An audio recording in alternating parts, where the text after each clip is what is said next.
বিএনপির সঙ্গে বলতে চাই, তোরা সাবধান হয়ে যা। বেগম জিয়া এবং শহীদ জিয়ার যে বিএনপি ছিল, সেই বিএনপি এখন নেই।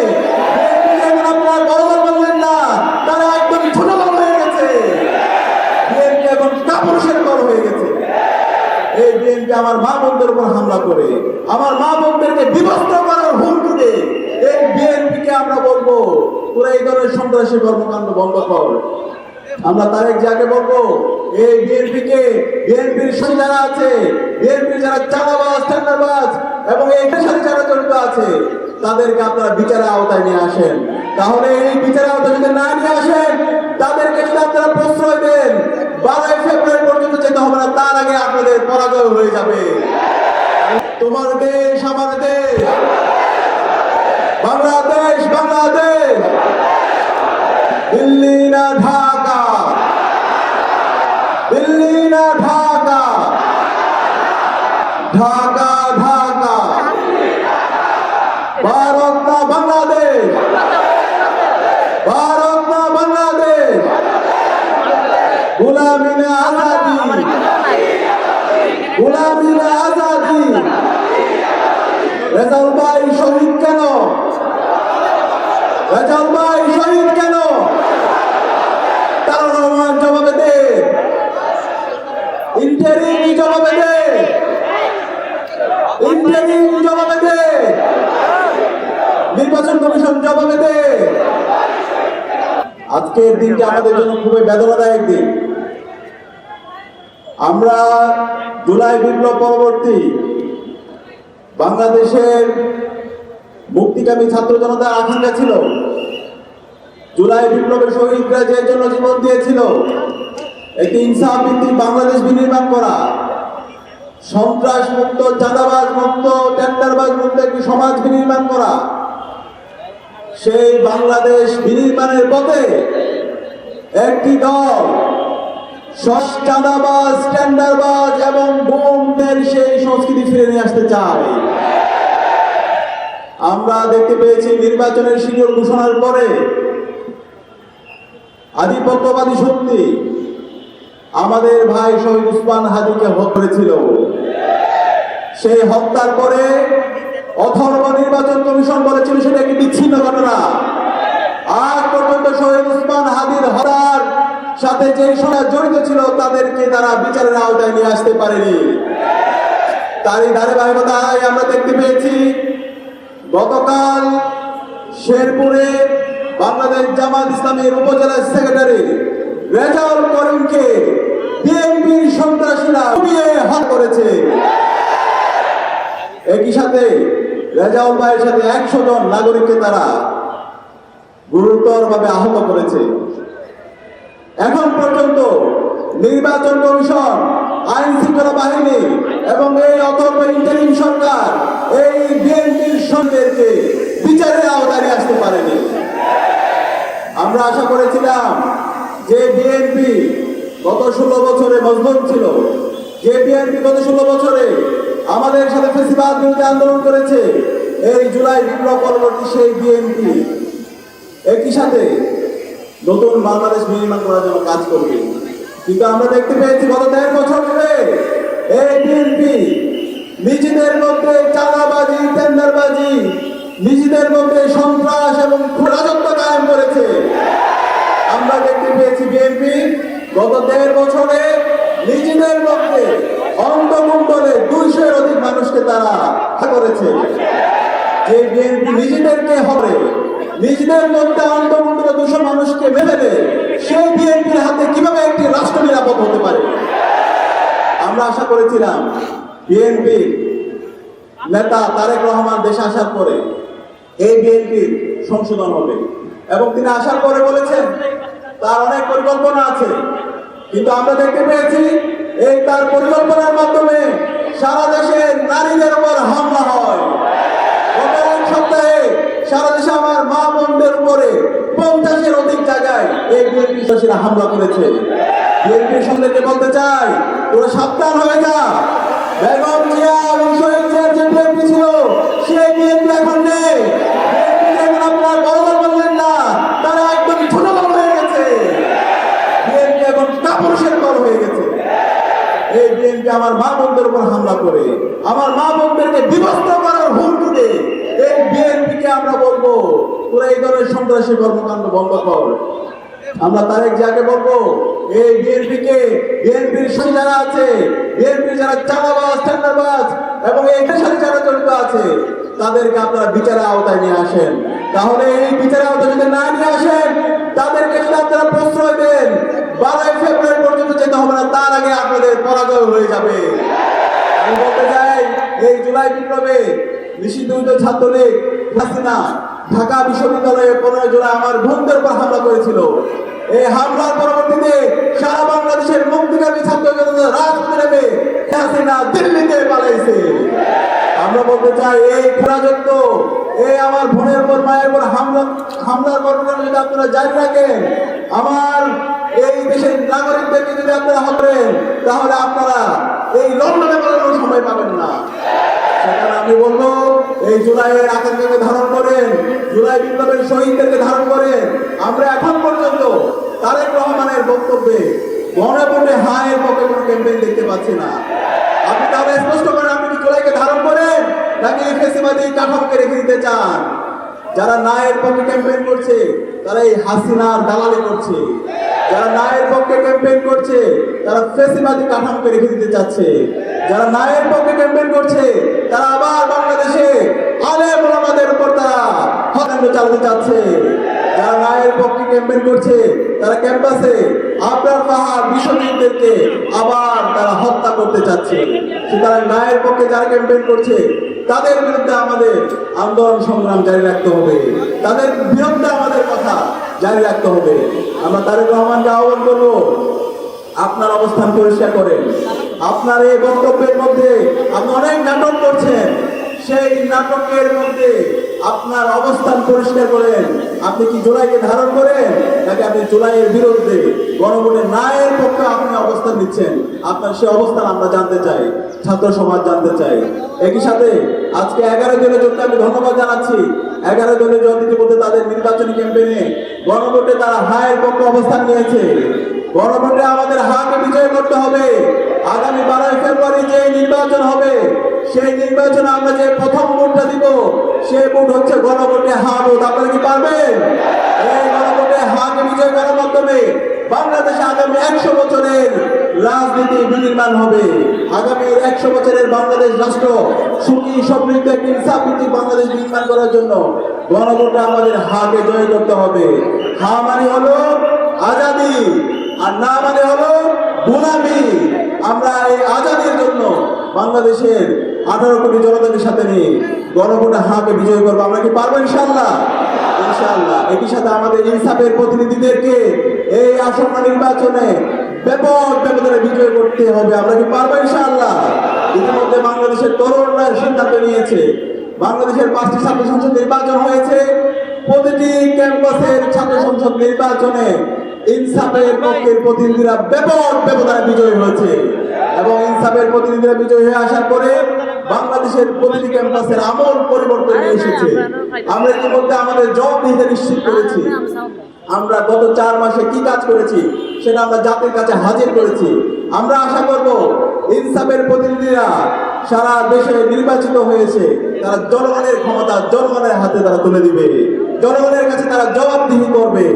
আমরা একসাথে এই নতুন বাংলাদেশে দেখতে চাই না রাজার ছেলে রাজা হবে। আপনারা কি দেখতে চান? আমরা দেখতে চাই না। আমার এই বাংলাদেশ চলে আমার এই শ্রমিকের ট্যাক্সের টাকা দিয়ে, আমার এই বাংলাদেশ চলে আমার রিক্সা চালকের ট্যাক্সের টাকা দিয়ে। রিক্সা চালকের সন্তান যদি যোগ্য হয় তাহলে সে বাংলাদেশের প্রধানমন্ত্রী হতে পারবে। শ্রমিকের সন্তান যদি সে যোগ্য হয়, তার মেধা যোগ্যতা শ্রম দিয়ে সে বাংলাদেশের প্রধানমন্ত্রী হবে। সুতরাং রাজার ছেলে রাজা হবে, সেই নীতি আর বাংলাদেশে চলবে না। সেই জায়গা থেকে ইনসাফের প্রতিনিধিরা আজকে সারা বাংলাদেশ ব্যাপী এবং জুলাই বিপ্লব পরবর্তী 1.5 বছর ধরে তারা প্রমাণ করেছে এবং তারা ইতিমধ্যে ঘোষণা করেছে চাঁদাবাজের বিরুদ্ধে, টেন্ডারবাজের বিরুদ্ধে জিরো টলারেন্সের ঘোষণা করেছে। সুতরাং এই ইনসাফের প্রতিনিধি সাইফুল আলম মিলন ভাইকে আমরা কি আগামী 12 ফেব্রুয়ারি ব্যাপক ব্যবধানে বিজয় করতে পারবো? ইনশাআল্লাহ। এই ঢাকার সবচেয়ে গুরুত্বপূর্ণ আসন, এই ঢাকা 12 আসন, এই কারণ বাজারকে যদি আমরা সিন্ডিকেট মুক্ত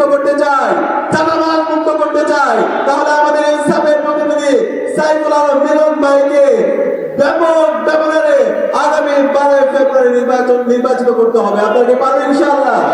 ইনশাআল্লাহ। আমি আপনাদেরকে সে আহ্বান জানিয়ে আগামী 12 ফেব্রুয়ারি সকল নাগরিকরা যেন সুস্থভাবে ভোট দিতে পারে, প্রতিটি কেন্দ্রের জন্য আমরা নিরাপদ রাখতে পারি, সেই নিরাপদ রাখার জন্য অগ্রণী ভূমিকা পালন করার উদাত্ত আহ্বান জানিয়ে একই সাথে শেরপুরে রেজাউল ভাইয়ের হাতে বিএনপির যে সন্ত্রাসীরা জড়িত আছে তাদেরকে বিচার আওতায় নিয়ে আসার উদাত্ত আহ্বান জানিয়ে আমি আমার কথা শেষ করছি। আসসালামু আলাইকুম ওয়া রাহমাতুল্লাহ। জুলাই বিপ্লবের পরে বাংলাদেশ যখন নতুনভাবে চাঁদাবাজদের উত্থান ঘটল, আমরা ভাবছিলাম যে বাংলাদেশ মনে হয় জুলাই বিপ্লবের মধ্য দিয়ে নতুন এক ধারায় প্রবেশ করলো, কিন্তু আমরা কিছুদিনের মধ্যে আমাদের ভুল ভেঙে গিয়েছি। আমরা দেখলাম বাংলাদেশে এক নতুন এক চাঁদাবাজ দলের উদ্ভব ঘটেছে। আগে যে চাঁদাবাজি হইতো, চাঁদাবাজির হাত শুধু পরিবর্তন হয়েছে। চাঁদাবাজি, দুর্নীতি, ব্যাংক লুট করা, এটা তাদের নিত্য নৈমিত্তিক ঘটনায় পরিণত হয়েছে। আপনারা দেখেন, মাত্র কয়েকজন এমপির তালিকাটা আসছে যে তাদের নামে 26,000 কোটি টাকা ব্যাংক থেকে ঋণ খেলাপি। ব্যাংক থেকে নিচে এই টাকা আর ফেরত দেয় নাই, এই টাকা আর ফেরত দেবে না। শুধুমাত্র যারা এমপি দাঁড়াইছে তাদের এই অবস্থা, তাহলে পুরা দলের কি অবস্থা একবার চিন্তা করে দেখেন। খাইতে খাইতে সব খাইছে। কারণ বাজারের ব্যবসায়ীদের টাকাও যেমন খাইছে, ব্যাংকের টাকাও খাইছে। বিগত 16 বছরে রাষ্ট্রে যে লুটপাট হয়েছে, আরেকটা দল লুটপাট করার জন্য প্রস্তুতি গ্রহণ করতেছে। বাংলাদেশে তো খাওয়ার মতো খায়ে খায়ে সব শেষ করে দিতে চায় তারা। আমরা কি আর খাওয়াদেরকে সরকারে নিয়ে আসতে চাই? সারা দেশে যাই বলি, আমরা বারবার জুলাই বিপ্লবের পর এটাই ভাবতাম, যদি জনগণ ঐক্যবদ্ধভাবে প্রতিরোধ গড়ে তুলতে পারে। কোন চাঁদাবাজের খাওয়া আছে বাংলাদেশে? জুলাই বিপ্লবে আমাদের বিরুদ্ধে অবস্থান গ্রহণ করছিল সব শক্তি দিয়ে। আমরা যে ঐক্যবদ্ধ ছিলাম, আমাদের সাথে পারছিল? পারে নাই। ঠিক একই রকম কারওয়ান বাজারে যেদিন আপনারা চাঁদাবাজদের ধাওয়া দিলেন, সারা দেশে একটা পরিবর্তন হয়ে গেছে না? একটা মেসেজ চলে গিয়েছে যে চাঁদাবাজি করতে আসলে ঐক্যবদ্ধভাবে প্রতিরোধ গড়ে তুলতে হবে। দেখেন, আমাদের দেশটা অপার সম্ভাবনার এক দেশ বাংলাদেশ। সম্ভাবনার কোনো শেষ নাই, কিন্তু আমাদের সম্ভাবনাগুলোকে নষ্ট করে দেয়া হয়েছে। আমাদের জীবনে যে বরকত ছিল, বরকতটাকে নষ্ট করে দিচ্ছে। বরকত কিভাবে থাকবে?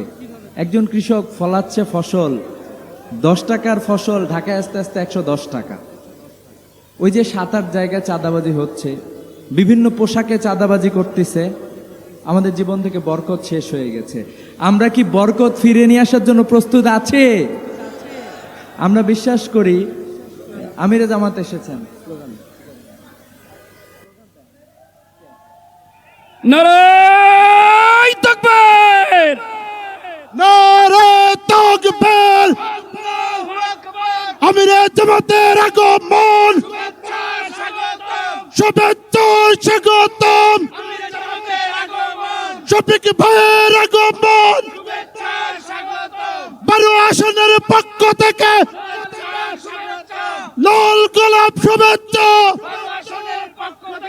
আমিরে জামাতের আগমন, শুভেচ্ছা স্বাগতম, নারায়ে তাকবীর।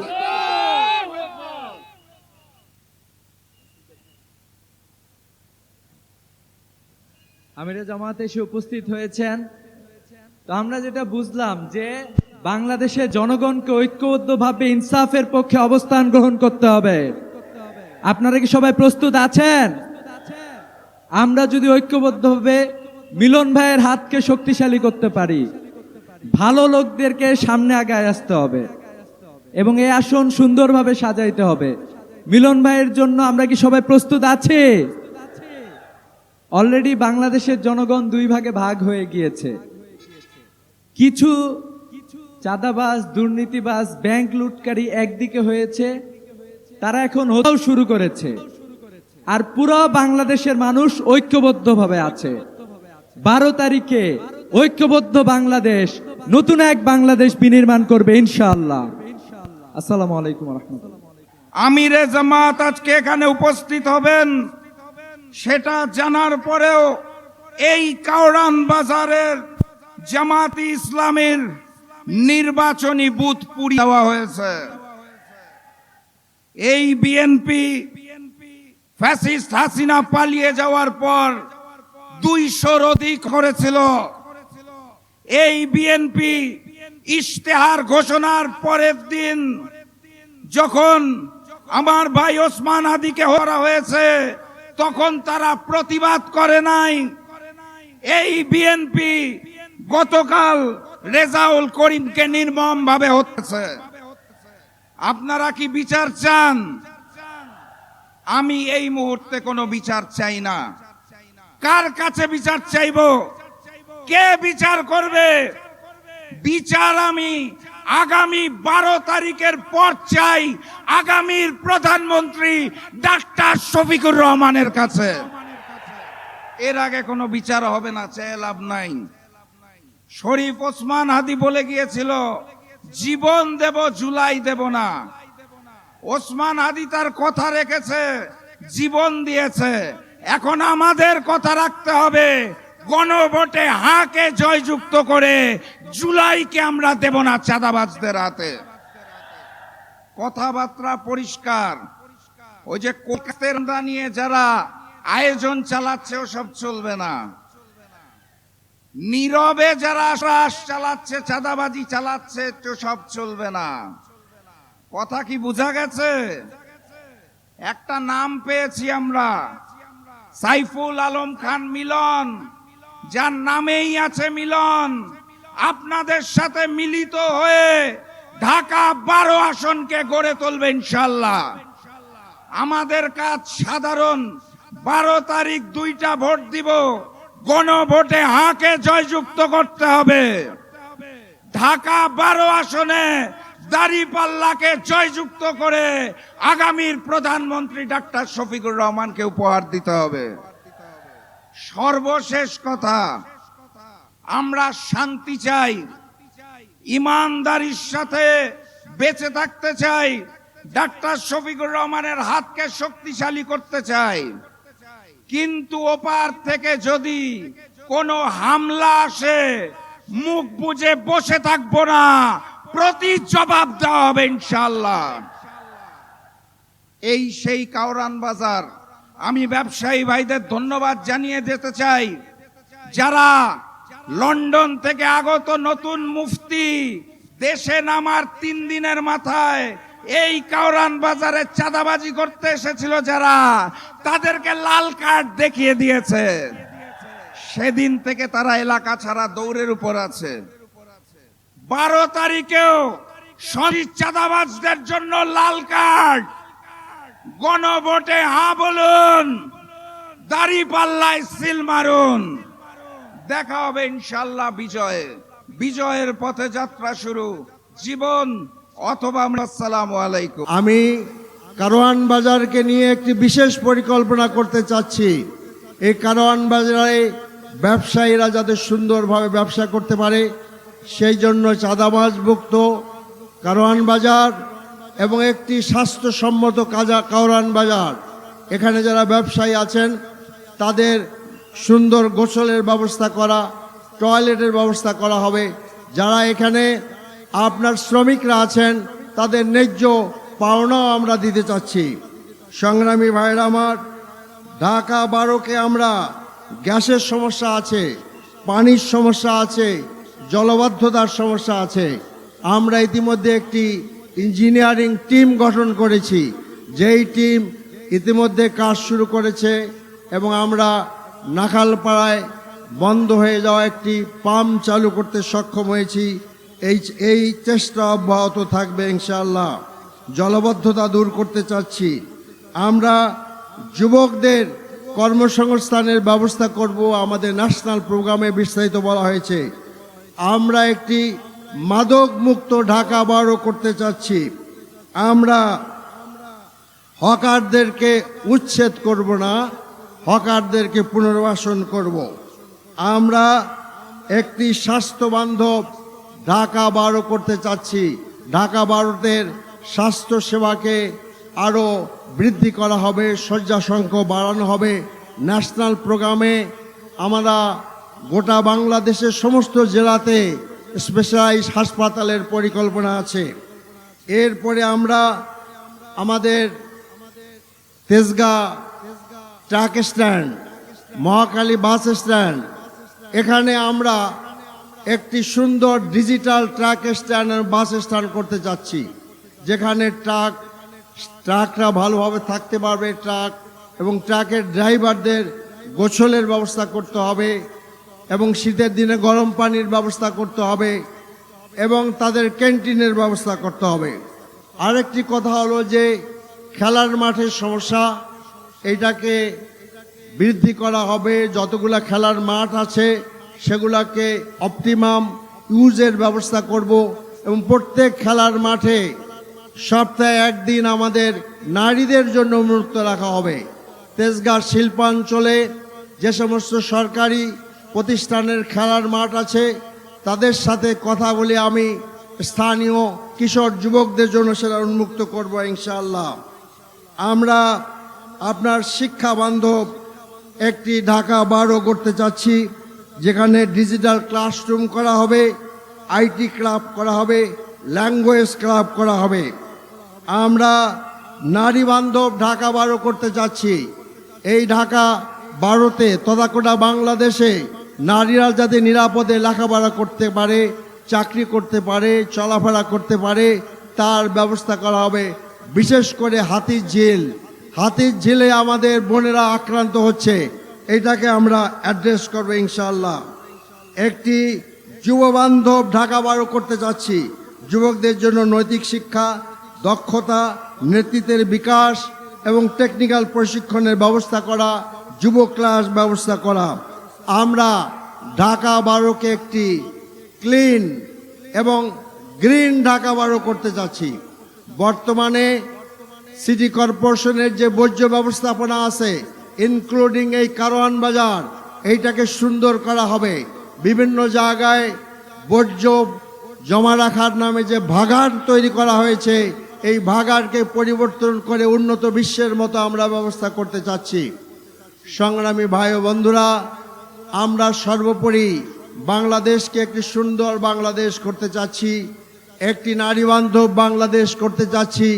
আমরা আমাদের জব মার্কেটে যারা চাকরিতে আসেন তাদের চাকরির ব্যবস্থা আমরা করতে চাচ্ছি। আমির জামাত বলবেন, আমি পরিষদে যেটা বলতে চাচ্ছি, আজকে আপনাদের সকলকে নিয়ে চাঁদাবাজের বিরুদ্ধে আমরা ব্যাপক ঐক্যবদ্ধ প্রতিরোধ গড়ে তুলতে চাচ্ছি। কি বলেন, আপনি রাজি আছেন?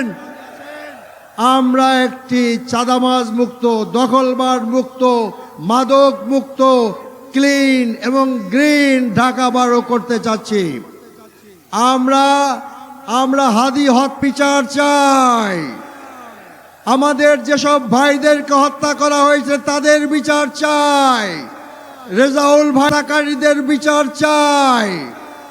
আমরা আমাদের বাংলাদেশকে একটি সহায়ক সম্পূর্ণ আধিপত্য মুক্ত বাংলাদেশ, একটি সন্ত্রাস মুক্ত বাংলাদেশ গড়তে চাই। আসুন আমরা সকলে মিলে এমন একটি বাংলাদেশ গড়ে তুলি যেই বাংলাদেশের আওয়াজ হবে দিল্লি না ঢাকা, দিল্লি না ঢাকা, দিল্লি না ঢাকা। আপনাদেরকে অনেক অনেক ধন্যবাদ। খোদা হাফেজ। বাংলাদেশ জিন্দাবাদ। জামাত ইসলামী বাংলাদেশ জিন্দাবাদ। আসসালামু আলাইকুম রহমতুল্লাহ।